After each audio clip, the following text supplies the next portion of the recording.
یہ ویڈیو آخر تک دیکھیے۔ 29ویں پارے سورہ قلم میں اللہ پاک نے اس واقعے کا ذکر کیا ہے۔ حضرت عیسیٰ علیہ السلام کے آسمان پر اٹھا لیے جانے کے تھوڑے دنوں بعد کا واقعہ ہے کہ یمن میں صنعاء شہر سے 2 کوس کی دوری پر ایک باغ تھا جس کا نام زردان تھا۔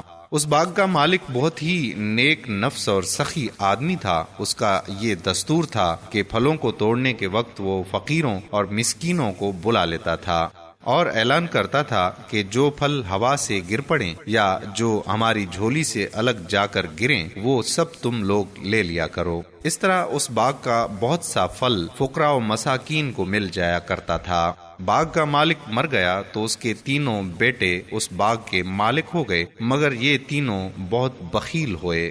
ان لوگوں نے آپس میں طے کر لیا کہ اگر فقیروں اور مسکینوں کو ہم لوگ بلائیں گے تو بہت سارا پھل یہ لوگ لے جائیں گے اور ہم لوگوں کے اہل و عیال کی روزی میں تنگی ہو جائے گی۔ چنانچہ ان تینوں بھائیوں نے قسم کھا کر یہ طے کر لیا کہ سورج نکلنے سے قبل ہی چل کر ہم لوگ باغ کا پھل توڑ لیں تاکہ فقراء و مساکین کو خبر ہی نہ ہو۔ چنانچہ ان لوگوں کی بدنیتی کی نحوست نے یہ اثر پیدا کیا کہ رات میں ہی اللہ تعالیٰ نے باغ میں ایک آگ بھیج دی جس نے پورے باغ کو جلا کر خاک کر ڈالا اور ان لوگوں کو اس کی خبر بھی نہ ہوئی۔ یہ لوگ اپنے منصوبے کے مطابق رات کے آخری حصے میں نہایت خاموشی کے ساتھ پھل توڑنے کے لیے روانہ ہو گئے اور راستے میں چپ کے باتیں کرتے تھے تاکہ فقیروں اور مسکینوں کو خبر نہ مل جائے۔ لیکن یہ لوگ جب باغ کے پاس پہنچے تو وہاں جلے ہوئے درختوں کو دیکھ کر حیران رہ گئے۔ چنانچہ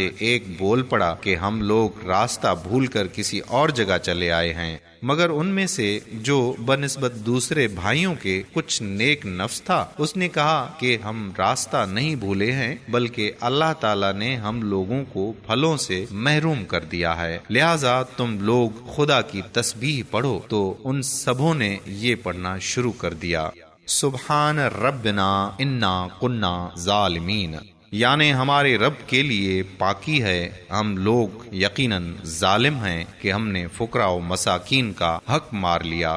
پھر وہ تینوں بھائی ایک دوسرے کو ملامت کرنے لگے اور آخر میں کہنے لگے کہ امید ہے کہ ہمیں ہمارا رب اس سے بہتر بدل دے، ہم اپنے رب کی طرف رغبت لاتے ہیں۔ حضرت عبداللہ بن مسعود رضی اللہ تعالیٰ عنہ نے فرمایا کہ ان لوگوں نے سچے دل سے توبہ کر لی تو اللہ تعالیٰ نے ان لوگوں کی توبہ قبول فرما لی اور پھر ان لوگوں کو اس کے بدلے ایک دوسرا باغ عطا فرما دیا جس میں بہت زیادہ اور بہت بڑے بڑے پھل آنے لگے۔ اس باغ کا نام حیوان تھا اور اس میں ایک ایک انگور اتنا بڑا ہوتا تھا کہ اس کا ایک خوشہ ایک خچر کا بوجھ ہو جایا کرتا تھا۔ ابو خالد یمانی کا بیان ہے کہ میں اس باغ میں گیا تھا تو میں نے دیکھا کہ اس باغ میں انگوروں کے خوشے حبشی آدمی کے قد کے برابر بڑے تھے۔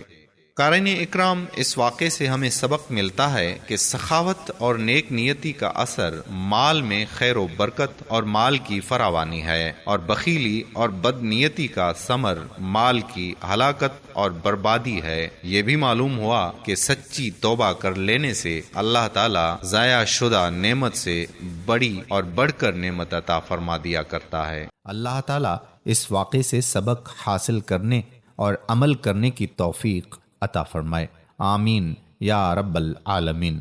میرے دوستو، آخر میں ہم آپ سے یہی گزارش بھی کرتے ہیں کہ اگر آپ ہماری خصوصی دعا میں شامل ہونا چاہتے ہیں تو کمنٹ میں اپنا نام ضرور تحریر کریں اور ہمارا چینل پیارا اسلام کو ضرور سبسکرائب کریں اور ساتھ ہی لگے بیل کے بٹن کو بھی پریس کر دیں تاکہ فیوچر میں اپلوڈ ہونے والی مزید معلوماتی ویڈیوز کا نوٹیفیکیشن آپ دوستوں تک بر وقت پہنچتا رہے۔